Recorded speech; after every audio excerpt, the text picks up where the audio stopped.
because we're on a treadmill to the end of the term, as I'm sure all your classes are. One of the unfortunate things of people who don't time themselves very, very well. So we were looking here about around page 60, where Plushka, I guess it's Plushka, but I can't say it very well, so I say Plushka. It's probably Plushka. Who's Plushka? Buster. Why? Long hair. Long hair. And Buffalo Bill later on is Plushka too. Long hair. And what drove the Wasichus into the Black Hills, according to this? Gold. The yellow metal that drives the Wasichus crazy. It's probably got some truth to it. If I threw some little gold nuggets out into this class, you probably all come jump up and start, pulling all around the floor to grab some. So, in fact, he's probably not far off the mark on that, I guess.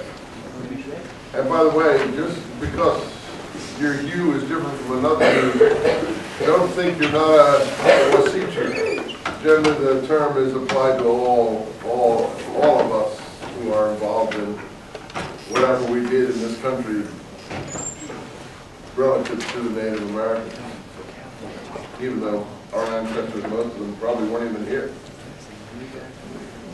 I mean, my ancestors weren't here, and I'm sure they weren't involved in it, but probably most of yours too. It's a cultural thing.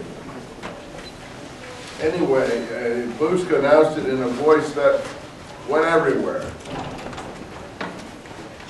What's that? Telegraph. The telegraph had already been invented. That's a pretty good description of it. And of course, this is a famous line. Later, he got rubbed out for doing that. Rubbed out, wiped out. So, we called Red Cloud's people to hang around the fort Indians. Good expression. Hang around. But they used to hang around the fort. But Red Cloud had made peace. Where does he stand on this? He's somewhere in the middle. He's not for or against peace, but he is related to Crazy Horse, who is in fact again coming in. So this is 1875, the year before Little Bighorn. And there was a Sundance there at Soldierstown. And two of them danced together. One of them had lost a leg in the Battle of the Hundred. One of them lost an eye and attacking the wagons. We boys went down the creek while they were sundancing. Got some elm tree leaves, chewed them up, threw them at the dances while they were dressed up trying to look their best. I guess these things are kind of prickly, perhaps. So they were just causing trouble.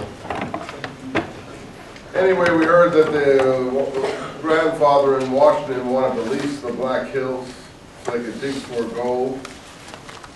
And then he gets into Crazy Horse. Page 63 there.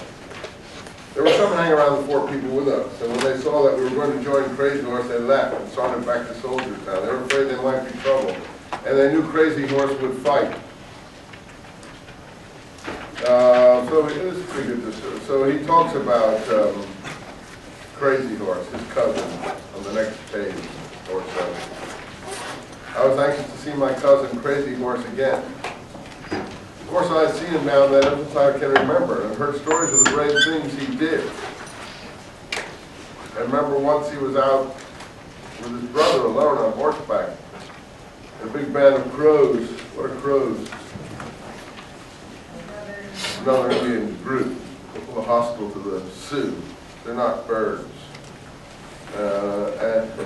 Actually, if you go up to Custer's battlefield, you'll see the Crows actually keep that agency there. They have a motel right next to the battlefield. You'll stay in a Crow motel because they have that area. The Crows work more with the Americans than the Sioux. he looked back, his brother's horse was down, and the crows were almost on him, and they told him how Crazy Horse charged back into the crows and fought back with only bow and arrows and took his brother up behind him and got away. It was the sacred power that made the crows afraid of him when he charged. So these are some good stories about Crazy Horse.